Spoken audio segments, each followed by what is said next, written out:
राजा के परिजनों ने सोनम के लिए फांसी की मांग की। राजा के बड़े भाई विपिन रघुवंशी का बयान भी सामने आया, अगर सोनम हत्या में शामिल है तो फांसी की सजा मिले। सोनम राजा की 4 महीने हुई थी बात, फिर शादी हुई दोनों की। यकीन नहीं की सोनम ने बिना मर्जी की शादी की। राजा के भाई विपिन रघुवंशी ने न्यूज 24 से खास बातचीत की है, वो भी आपको सुनवा देते हैं। सबसे पहले परिवार के दबाव में शादी करी होती है उसने कभी, तो उसको आज ये फैसला उसने लिया होगा कभी खुदा न कभी मान लिया इसमें इसमें सोनम शामिल है कभी, तो इसमें फैसला जो अभी लिया है वो शादी के पहले लेती तो कुछ आसान होता, तो हालांकि थोड़ा फैसला क्यों लेती हो? अगर सोनम ने इस घटना को अंजाम दिया तो सोनम को क्या सजा मिलना चाहिए? देखिए इसमें कभी सोनम ने कभी इसमें शामिल है कभी, तो भी सोनम को ही फांसी देना चाहिए इसमें शामिल होगी तो।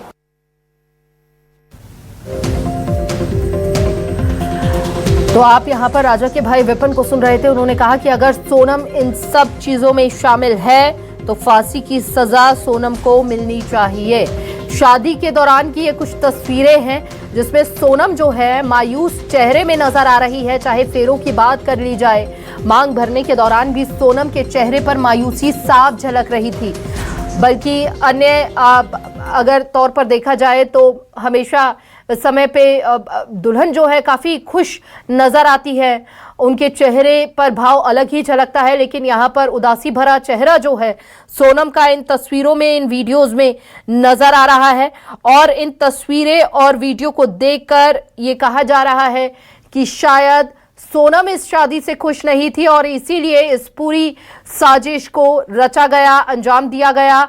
क्योंकि यहाँ पर अधिकारी द्वारा जो बयान सामने आया, उन्होंने कहा कि सोनम ने ही अपने पति को मरवाने की सुपारी दी थी उन लोगों को। 2 लोग इंदौर से गिरफ्तार हुए हैं, एक फरार बताया जा रहा है। फरार आरोपी की भी तलाश की जा रही है।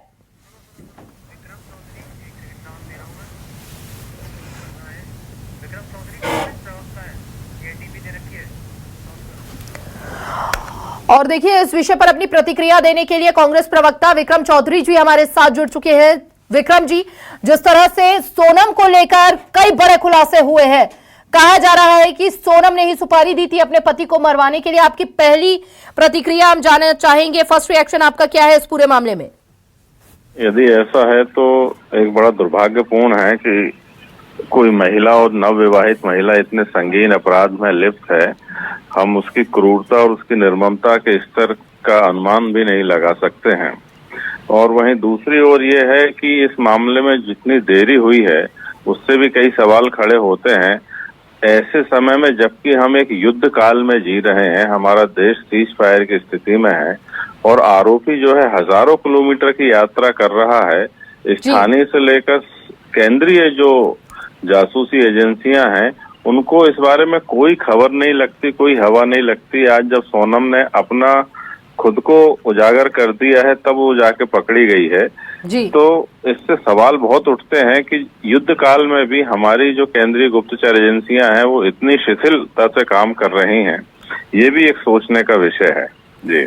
ठीक है, हमारे साथ बीजेपी प्रवक्ता वंदना त्रिपाठी जी भी जुड़ चुकी है। वंदना जी, विक्रम जी कह रहे हैं कि पुलिस की कार्यप्रणाली पर भी कई सवाल उठ रहे हैं। जब खुद सरेंडर किया तब ये स्पष्टीकरण हुआ है, इतना समय बीत गया, 17 दिन बीत जाने के बाद अगर इससे पहले कार्रवाई होती या फिर जांच तेज होती तो ये मामला कब का खुल जाता और पर्दा साफ हो जाता है इस पूरे मामले से। देखिए, विपक्ष का काम है आरोप लगाना। जिस प्रकार का ये निर्मम हत्याकांड हुआ है और जिस प्रकार से एक निर्ममता के साथ एक व्यक्ति को मारा गया है, मुझे लगता है कि इस पर अगर हम राजनीति न करें तो बेहतर होगा। एक नवविवाहित महिला जो अपने पति के साथ एक यात्रा पर जाती है और वहां पर उसकी अगर हत्या हो जाती है तो इस सब चीजों के लिए आप इंटेलिजेंस एजेंसी पे चले जाएंगे, जासूसी एजेंसी पे चले जाएंगे। तो आप क्या चाहते हैं कि जो जासूसी एजेंसीज हैं वो देश की रक्षा और देश की सुरक्षा के साथ साथ लोगों के व्यक्ति के निजी जीवन में भी प्रवेश कर जाए? तो इसके लिए तो हमें फिर अपने देश की एजेंसी को सबके घर में और राजनीतिक देश की सुरक्षा से ज्यादा दूसरों के घरों की सुरक्षा और दूसरों के घरों में क्या चल रहा है उस पर, ये नॉन प्रैक्टिकल बातें जो कांग्रेस पार्टी करती है, बड़ी हंसी आती है मुझे सुनकर कि देश की जो एजेंसीज है वो देश की सुरक्षा के लिए, आतंकवादियों से देश की रक्षा के लिए अभी कार्य कर रही है। बिल्कुल युद्ध काल चल रहा है तो देश की एजेंसी दूसरे कार्यों से ज्यादा इम्पोर्टेंस और ज्यादा जरूरी अभी हमारे देश की सुरक्षा और जो विदेशी ताकतें हमारे देश में घुसने का प्रयास कर रही हैं उससे है। अब रही बात पुलिस डिपार्टमेंट की, तो पुलिस डिपार्टमेंट ने अगर ये जल्दबाजी ना की होती तो इतने जल्दी उसकी लाश, उसके जो पति हैं उसकी लाश नहीं मिलती और इतने जल्दी सोनम भी सरेंडर नहीं करती। कहीं ना कहीं पुलिस की जो प्रॉम्प्टनेस है उसको देखने के कारण ही सोनल को ये बात समझ में आ गई कि वो पकड़ी जाएगी और इसीलिए उसने अपना आत्मसमर्पण किया है। विक्रम जी से एक बार बड़ा सवाल पूछ लेते हैं। विक्रम जी, क्या इस पूरे मामले में राजनीति की जरूरत है, राजनीति करने की? क्या इसे राजनीतिक रंग देना चाहिए? क्योंकि पुलिस ने अपना काम सटीक तरीके से किया और यही बड़ा कारण रहा है जब कॉल डिटेल खंगाली गई, क्योंकि ग्राउंड जीरो से हमारे सहयोगियों ने तमाम जानकारियां दी। ग्राउंड जीरो से डिटेल खंगाली गई, कॉल डिटेल खंगाली गई, उन्हें फिल्टर किया गया और उसके बाद से इंदौर से आरोपियों की गिरफ्तारी हुई है ना। ये सूचना और तकनीकी का युग है, 17 दिन नहीं लगते हैं मैडम इन सब कामों को करने के लिए, आप समझिए। और पुलिस ने तो दबिश दे के आरोपी को पकड़ा नहीं है, आरोपी ने तो खुद को उजागर कर दिया था, तो इसमें आप पुलिस को कहाँ देख पा रहे हैं? इंदौर से तो 2 लोगों की गिरफ्तारी हुई है ना। वो तो बाद में हुई है, जब सोनम पकड़ी गई उसके बाद में पहले गिरफ्तारी हुई, उसके बाद सोनम का सरेंडर हुआ है सर। जी चलिए, मैं ये भी मान लेते हैं, लेकिन एक तो 17 दिन हो गए और इसमें जो है ये एक व्यक्तिगत अपराध नहीं है। व्यक्तिगत अपराधों में चूंकि हिंसा औचक हो जाती, इसलिए हम वहाँ पुलिस को कोई दोषी नहीं मान सकते हैं कि 2 आदमी थे अचानक लड़ पड़े, इसमें पुलिस क्या करे। लेकिन ये तो संगठित अपराध है, आप समझिए, इसमें एक आदमी नहीं बहुत सारे आदमी और प्लानिंग भी इन्वॉल्व है। इसीलिए जब प्लानिंग होती है तब यहाँ पुलिस की भूमिका बहुत काम की होती है कि पुलिस का काम है ऐसी प्लानिंग को भांप लेना, उसको पहले से ही जांच लेना। इसलिए मैं कहता हूं कि जो संगठित अपराध इस प्रदेश में बढ़ रहे हैं, ये औचक अपराध और व्यक्तिगत अपराध की श्रेणी में नहीं आता है, ये संगठित अपराध की श्रेणी में आता है। और संगठित अपराध का होना ही बताता है कि पुलिस की अनुपस्थिति है कहीं ना कहीं। बिल्कुल, बहुत बहुत शुक्रिया आप दोनों मेहमानों का हमारे साथ जुड़ने के लिए और अपनी अपनी प्रतिक्रिया इस पूरे विषय पर साझा करने के लिए। लेकिन कहीं ना कहीं इस पूरे मामले में राजनीतिक रंग देना बिल्कुल भी उचित नहीं है। पुलिस अपनी पूरी क्षमता के साथ इस पूरे मामले में कार्रवाई करती हुई नजर आई। मेघालय में ये पूरा घटनाक्रम घटित होता है और उसके बाद जैसे ही एमपी पुलिस को इस बारे में भनक लगती है, पूरी तत्परता के साथ इस पूरे विषय में गहनता से जांच तेज होती है।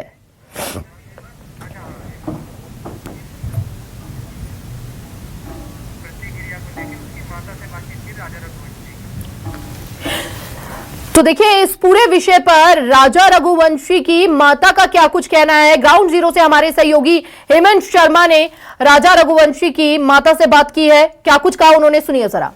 उनको पता लगाने गया था उसके साथ, जो कि मैंने उसको यही बात कही कि बेटा जो तेरे कातिल है उनको सामने लाना।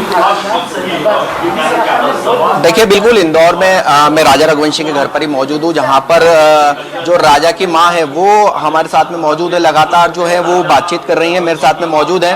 मैम, सोनम को गिरफ्तार कर लिया है, क्या लग रहा है इस पूरी घटना के पीछे सोनम हो सकती है?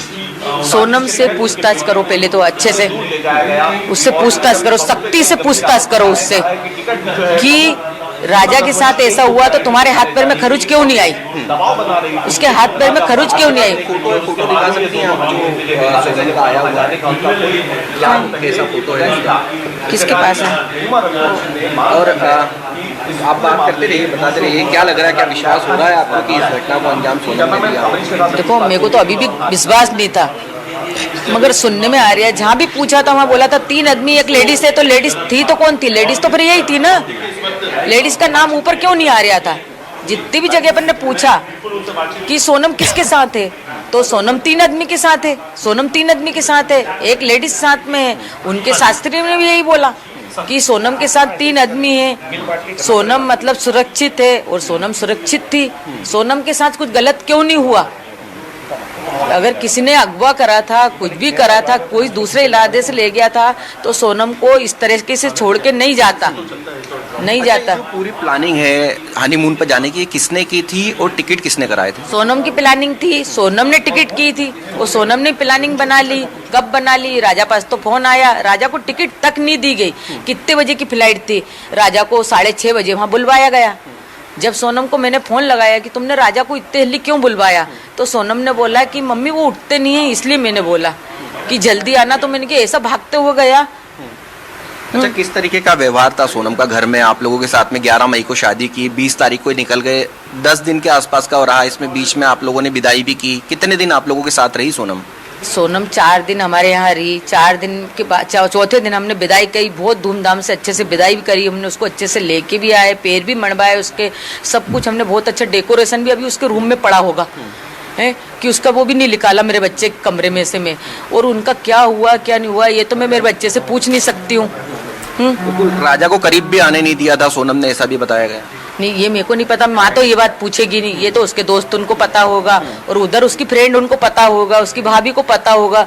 ये बात तो मेरे को नहीं पता है। अच्छा, आखिरी बार आपकी सोनम से भी बात हुई, राजा से भी बात हुई, लेकिन जो राजा से आपकी बातचीत हुई तो आपको लग रहा है कि वो आवाज राजा की ही थी उसमें? राजा की आवाज थी, मगर राजा की बात थोड़ी दबी दबी थी। तो हमने सोचा ये खाता है तो ऐसी बात करता। मैं जैसे खुल के बात कर रही थी राजा से कि बेटा वीडियो भेजो, कि तुम वहाँ की लोकेशन डालो, कुछ भी करो। तो बोले अभी थोड़ी देर बाद नेटवर्क की प्रॉब्लम है। मेरा जब दूसरा वाला बेटा गया तो वहाँ हर जगह नेटवर्क था, हर जगह हम इससे भी बात करते थे, विपिन से वीडियो कॉलिंग पे। लग रहा है कि इसका मोबाइल बंद करा देती थी राजा का और लोगों को लोकेशन भी दे रही थी लगातार सोनम। राजा का 22 तारीख से फोन बंद था, क्योंकि मैं राजा को पहले फोन लगाती फिर सोनम को फोन लगाती। तो फिर मैंने राजा के फोन पे बंद कर दिया, सोनम से बात करने लगी थी। मैंने कि राजा के फोन बंद क्यों है, अभी तक चालू नहीं हुआ? तो बोले नहीं मम्मी उनका फोन चालू नहीं हुआ, उनने तो रख लिया बैग में। तो ये किसने बोला होगा? सोनम ने बोला होगा तुमको कितनी बात करनी, इससे कर लो। फोटो वोटो भी खींच रहे होंगे तो उसके मोबाइल से खींच रहे होंगे। मैंने कि आपकी बात भी नहीं कराई थी सोनम ने, क्योंकि आपने जब बात करी थी आपने बोला था कि कहाँ है राजा, तो चाहती तो आपकी बात कराती अगर साथ में राजा लेती। साथ साथ दोनों चलते होंगे, नया जोड़ा है, हाथ पकड़ के चलना चाहिए ना, एक दूसरे के साथ ही चलना चाहिए ना, आगे पीछे क्यों चल रहे थे हैं? फोटो वीडियो भी आपने कहा था लगातार शेयर करने के लिए। हाँ, बोला ना मैंने, वीडियो मंगा, फोटो मंगा उनसे कि वीडियो कॉलिंग करो। वीडियो कॉलिंग भी नहीं हो पाई, ना फोटो दी उनने, ना मेरे को दिखाया, ना मैंने बोला बेटा मैं तो माँ हूँ, मैंने इतना भी बोला तो मेरे को तो फोटो भेज सकते हो ना तुम। कभी ऐसे वैसे कपड़े भी पहने, बच्चे घूमने जाते हैं, पहनते सब तरीके के पहनते हैं। जॉइंट फैमिली अपनी नहीं पहुँचाना चाहते तो मेरे को भेज सकते थे। मैंने इतना भी बोला मेरे मोबाइल पे भेजो, मगर एक फोटो नहीं भेजी मेरे को। अच्छा, जो सोनम के साथ के जो लोग हैं उन लोगों को किस तरह की सजा मिलना चाहिए और सोनम को क्या सजा मिलना चाहिए आपको? सोनम के साथ जो लोग हैं उनको फांसी मिलना चाहिए हैं? सोनम का हाथ है तो क्या लग रहा है, सोनम को भी फांसी की सजा होना चाहिए? सोनम को फांसी की सजा होना चाहिए। जब मेरा बेटा नहीं रहा तो उनकी बेटी को क्यों रहने दूंगी मैं हैं? जब मेरे बेटे को मरवाया गया होगा तो मैं क्यों रहने दूंगी, पहले ये बताओ। अगर सोनम आपके हाथ लग गई तो आप क्या करें? वो आपको पता चल जाएगा। अच्छा, परिवार से कभी आप लोगों ने बातचीत की? कभी ऐसा लगा कि सोनम इस तरह की हरकत कर सकती है, या परिजनों ने क्या कहा था जब बातचीत हुई थी शादी की? बहुत अच्छा परिवार था, परिवार अच्छा लगा हमको, जब तो हमने शादी करी, क्योंकि उनके पापा हमको संस्कारी दिखे। जब तो हमने उस घर की लड़की लाए कि लड़की में कितने संस्कार होंगे, इनके यहाँ इनके बच्चे कहने पे चलती है, और हमारे यहाँ वो देखने के लिए आए थे। क्या लग रहा है ये घटना को अंजाम पैसों के लिए दिया गया है, किसके लिए दिया गया होगा? अब ये तो नहीं पता किस लिए दिया गया। अभी तो कितने केस सुनने में आ रहे थे ना, अपन को तो अंदर से डर ही बैठा था ना अपन को। तो आपको अंदेशा था, क्योंकि राजा जब सोने की चेन पहन कर गया था, बताया नहीं था, तो घटना का अंदेशा था कुछ हो सकता है? था, बिल्कुल में एहसास हो गया था। जैसा वो फोटो देखी ना, वो तो मैंने इससे उतने बाद ही बोला बेटा कितने बजे की फ्लाइट है? बोले मम्मी 9 बजे की। मैंने कितने जल्दी क्यों गए? बोले मम्मी मेरे को नहीं पता था, मेरे को 8 बजे की फ्लाइट का बोला गया था कि 8 बजे अपनी फ्लाइट है, इसलिए मैं इतने जल्दी आया था। अच्छा, सोनम बात भी नहीं करती थी राजा से, बातचीत नहीं होती थी, फिल्म देखने भी नहीं गई थी? वो शादी के पहले की बात थी, शादी के पहले की बात थी कि राजा ने बोला कि अपन को फिल्म देखने चलना है।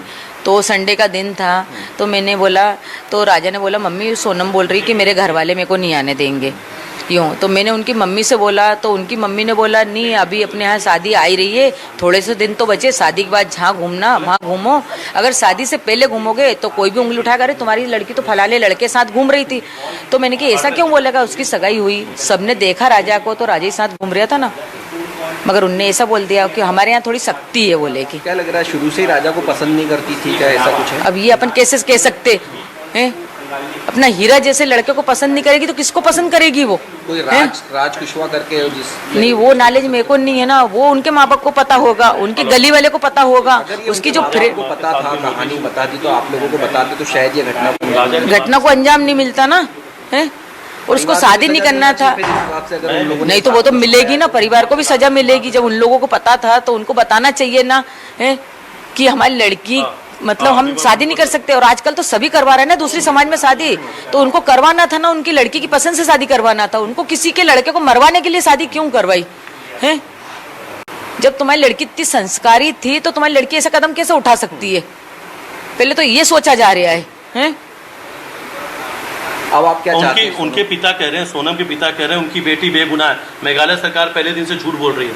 नहीं, मेघालय सरकार झूठ क्यों बोलेगी? मेघालय सरकार झूठ क्यों बोलेगी? उनको क्या मिलेगा झूठ बोल के? पहली बात तो ये समझ नहीं आ रहा, मेघालय हो चाहे अपने यहाँ की सरकार हो, कोई सी भी सरकार हो, झूठ क्यों बोलेगी? सरकार क्यों झूठ बोलेगी? सरकार तो अपनी सहायता के लिए खड़ी ना। और सोनम इतने दिनों तक कहाँ लापता थी? क्यों भाग रही थी? क्यों भाग रही थी? सवाल ये भी है ना, सोनम क्यों भाग रही थी? सोनम को आना चाहिए। सोनम के हाथ पहले फोन नहीं लगा क्या किसी का? और अब होके फोन करवाया गया, मतलब किसी लेडीज। तो ये राजा की मां है जो कि कड़ी से कड़ी सजा की मांग कर रही है और यहाँ तक कह रही है कि अपराधियों को फांसी की सजा होना चाहिए। और अगर सोनम ने अंजाम दिया है तो सोनम सही सोनम के परिवार को भी कहीं ना कहीं कड़ी से कड़ी सजा मिलना चाहिए। कैमरामैन राजा के साथ हेमंत शर्मा, न्यूज़ 24 इंदौर। सुन रहे थे जहां पर सोनम की साजिश की आशंका थी। राजा की मां ने यह कहा, रघुवंशी की मां हनीमून पर जाने की टिकट कराई थी खुद सोनम ने। राजा रघुवंशी की मां ने यह बयान दिया, लेकिन वापस लौटने की टिकट नहीं कराई थी, जिससे साफ यह अंदेशा लग रहा था कि कोई ना कोई तो साजिश रची जा रही है, दाल में कुछ काला है। सोनम से सख्ती के साथ पूछताछ होनी चाहिए, राजा रघुवंशी की मां ने यह कहा। न्यूज़ 24 से खास बातचीत में राजा रघुवंशी की मां ने ये बड़े खुलासे किए हैं। सोनम के साथ कुछ गलत क्यों नहीं हुआ? राजा रघुवंशी ने कहा कि मेरे बेटे की हत्या हो गई, लेकिन सोनम के चेहरे पर एक खरोच तक नहीं है।